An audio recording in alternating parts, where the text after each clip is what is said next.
2024 সালের লোকসভা নির্বাচনে মোদিজির নেতৃত্বে বিজেপি দল 404 থেকে 450টি আসন নিয়ে ক্ষমতায় ফিরছে। রবিবার জগন্নাথবাড়ি এলাকায় দেয়াল লিখনের মাধ্যমে রাজ্যে প্রচার কার্যে ঢাকে কাঠি দিয়ে এই দাবি করেন মুখ্যমন্ত্রী প্রফেসর ডাক্তার মানিক সাহা। ভারতীয় নির্বাচন কমিশন কর্তৃক সুনির্দিষ্ট তারিখ এখনো ঘোষণা না হলেও আগামী 3 মাসের মধ্যেই লোকসভা নির্বাচন হতে যাচ্ছে তা সুনিশ্চিত। আর লোকসভা নির্বাচনকে সামনে রেখে দেশের বিভিন্ন স্থানের ন্যায় রাজ্যেও প্রচার কার্যে তেজি করেছে শাসক বিজেপি দল।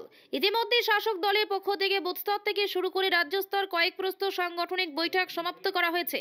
এরই মধ্যে রবিবার সকালবেলা আগরতলার জগন্নাথবাড়ি এলাকায় দেওয়াল লিখনের মাধ্যমে লোকসভা নির্বাচনের জন্য রাজ্যে প্রচারের শুভ সূচনা করেন মুখ্যমন্ত্রী প্রফেসর ডাক্তার মানিক সাহা। এদিন তিনি বিজেপি দলের প্রতীক পদ্মচিহ্ন এঁকে এক রকম লোকসভা নির্বাচনের ঢাকে কাঠি দিলেন রাজ্যে। দেওয়াল লিখনের সময় সাক্ষাৎকারে মুখ্যমন্ত্রী দাবি করেন, এবারে লোকসভা নির্বাচনে প্রধানমন্ত্রী নরেন্দ্র মোদীজির নেতৃত্বে 404 থেকে 450টি আসন নিয়ে পুনরায় কেন্দ্রে ক্ষমতা ফিরতে চাইছে বিজেপি দল।